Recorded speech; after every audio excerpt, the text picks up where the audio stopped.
जनकपुर नाम के गांव में रमेश नाम का एक आदमी चना चाट बेचा करता था। उसके यहाँ काम करने के लिए एक भोला नाम का नौकर था। रमेश अपने ठेले पर चना चाट बनाकर सुबह से लेकर शाम तक बेचा करता था।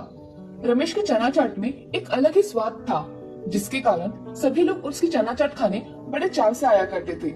रमेश का जहाँ ठेला था, उसी के सामने रघु नाम के आदमी का बहुत बड़ा होटल था। रमेश का चना चाट का धंधा अच्छा चलने लगा था। तब से रघु का धंधा जैसे बैठ ही गया था।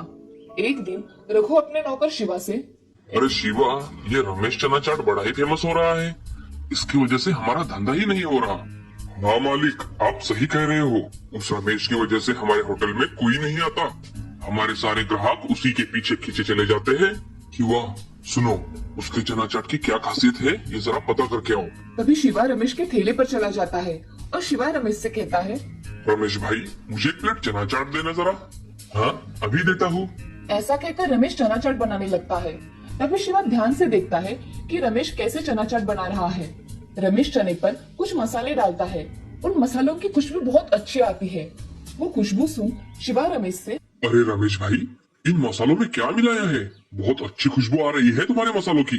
शिवा, वो हमारा सीक्रेट चना मसाला है, इसलिए इतनी खुशबू आ रही है उसकी। ये सीक्रेट मसाला कैसे बनाते हैं भाई? अरे शिवा, वो हमारे पुरखों से चला आ रहा है, वो हम किसी को नहीं बताते। इससे चना चाट का स्वाद बढ़ता है। ठीक है, मत बताओ भाई। ये लो शिवा, तुम्हारी चना चाट। रमेश भाई, ये लो तुम्हारे चाट के पैसे। ऐसा कहकर शिवा चना चाट के पैसे देकर तुरंत अपने मालिक के पास चला जाता है और उसे सारी बात बता देता है। तभी रघु मन ही मन कुछ सोचकर शिवा से कहता है, शिवा, तुम्हें मेरा एक काम करना होगा। रमेश के पास एक आदमी है जिसका नाम है भोला, वो उसका नौकर है। उसे शाम को यहाँ लेकर आओ। बाद में उससे मसाला कैसे बनाते हैं ये निकलवाता हूँ। अभी जाता हूँ भैया। शिवा भोला के पास चला जाता है और उससे कहता है, भोला, रघु भैया को तुमसे कुछ काम है, जरा शाम को घर जाते समय मिलते हुए जाना। जी, क्या काम है शिवा भैया? रघु भैया मुझसे क्यों मिलना चाहते हैं? तुम्हें मिलने के बाद पता चल जाएगा। ठीक है। ऐसा कहकर शिवा वहां से चला जाता है। तभी शिवा होटल आकर सारी बात रघु को बताता है। रघु उसकी बात सुनकर बहुत खुश हो जाता है और शाम होने का इंतजार करता है। शाम होने पर भोला उन्हें मिलने के लिए उनके होटल में चला जाता है। भोला जब होटल में आता है, तभी शिवा भोला से, आओ भोला, यहाँ बैठो। जी, कहाँ काम है शिवा भैया? रघु भैया मुझसे क्यों मिलना चाहते हैं?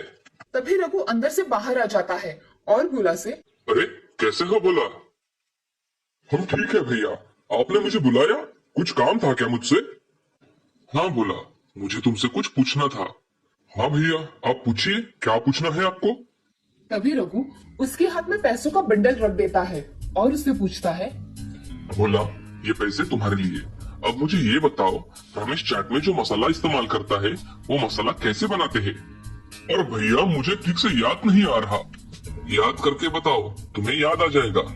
भोला रघु की बातें सुन मन ही मन सोचने लगता है, ये रघु भैया सिर्फ चना चाट मसाला बताने के इतने पैसे दे रहा है। अगर मैंने कहा कि मुझे नहीं पता, तो ये सारे पैसे ले लेंगे।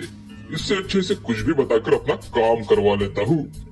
उसे सोच में डूबा देख रघु भोला को आवाज देता है, भोला, कहाँ गहरे सोच में डूब गए? हाँ, मुझे पता है चना चाट बनाने का मसाला, मगर ये बात रमेश भैया को पता चली तो वो मुझे काम से निकाल देंगे। ऐसा कुछ नहीं होगा, हम दोनों पे विश्वास रखो।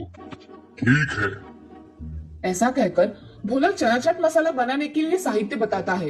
रघु अपनी डायरी लेकर उसमें लिखने बैठ जाता है। 1 किलो चना दाल, 1 किलो जीरा, 1 किलो मिर्च, नमक, धने और थोड़ा खड़ा मसाला भी लेकर आना।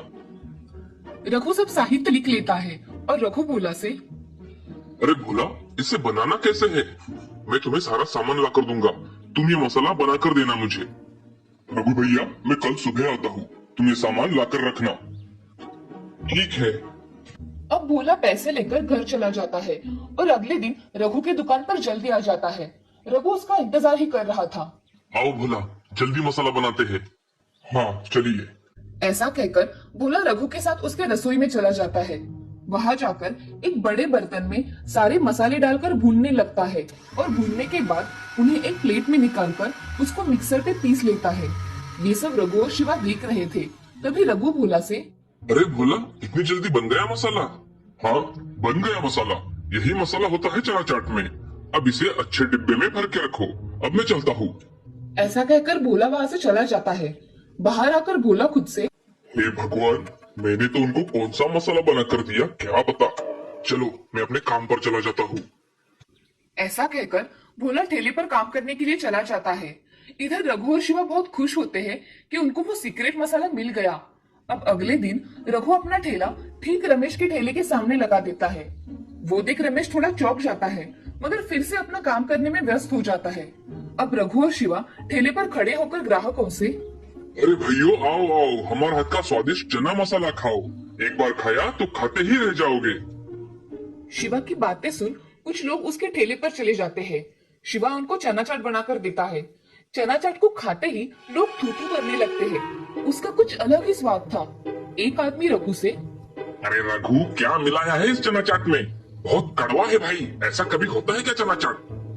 अरे नहीं भाई, दूसरा लेकर देखो, ये स्वादिष्ट है। मुझे नहीं खाना तुम्हारा ये खराब चना चाट, तुम ही खाओ। वहाँ खड़े 3 आदमी चना चाट कड़वा लगने के कारण उन्होंने भी प्लेट कचरे के डिब्बे में डाल दी और रघु से, अरे भाई, ये चना चाट कितना बकवास है, कितना कड़वा है। करेला डाला है क्या करेला इसमें? इससे मेरे पेट में तो दर्द हो रहा है। नहीं नहीं, मेरा चना चाट इतना खराब नहीं हो सकता, मैंने तो अच्छा बनाया है। तभी उसकी नजर भोला पर जाती है। वो भोला को पकड़कर मारने लगता है। भोला, इधर आ, तूने मुझे कैसा मसाला बना कर दिया? मैंने तो आपको अच्छा मसाला बना के दिया था, आपने बनाते समय अच्छा नहीं बनाया होगा। ये सब बातें सुन रमेश वहाँ आ जाता है और रघु से, रघु, तुम भोला पर इल्जाम क्यों लगा रहे हो? क्या हुआ है? इस भोला के बच्चे ने मेरा चना चाट मसाला खराब बना दिया है। इसकी वजह से मेरा कितना नुकसान हुआ है। मैंने कुछ नहीं किया मालिक। तुम्हें किसने बताया कि भोला को मेरा चना चाट का मसाला पता है? उसे कुछ भी नहीं पता।